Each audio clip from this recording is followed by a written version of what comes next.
To understand which president borrowed the most from Social Security, it is essential to first comprehend what Social Security is and how it operates. Social Security is a federal program that provides financial assistance to retired workers, disabled workers, and the survivors of deceased workers. The program is funded through payroll taxes paid by employees and employers. The Social Security Trust Fund is the repository of these funds and is used to pay out benefits to eligible recipients. However, the trust fund has been used as a source of borrowing by the federal government to finance other government programs and activities. This is done by issuing special treasury bonds to the trust fund, which are then used to purchase government securities. The practice of borrowing from the Social Security Trust Fund began in the 1980s as a way to balance the federal budget. Since then, numerous presidents have borrowed from the trust fund to finance their policy initiatives. To determine which president borrowed the most from Social Security, it is necessary to examine the historical data on Social Security Trust Fund balances and federal borrowing.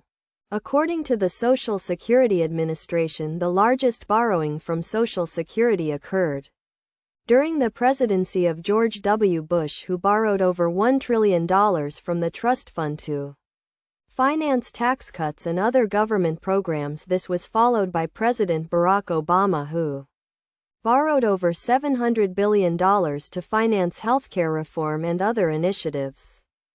In recent years, the borrowing from Social Security has continued, with President Donald Trump borrowing over $400 billion to finance tax cuts and other government programs. It is essential to note that the borrowing from Social Security is not a loan in the classical sense, but rather an accounting mechanism used by the federal government to manage its finances.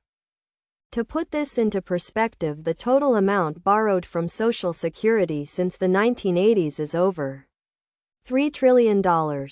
This has significant implications for the long-term solvency of the Social Security program and highlights the need for policymakers to develop sustainable solutions to ensure the program's financial stability. In conclusion, the president who borrowed the most from Social Security is George W. Bush, followed by President Barack Obama. It is crucial for policymakers to understand the implications of borrowing from Social Security and to develop strategies to reduce the federal deficit and ensure the long-term solvency of the program. By examining the historical data and understanding the mechanisms of Social Security borrowing, policymakers can make informed decisions to protect the financial stability of this critical program.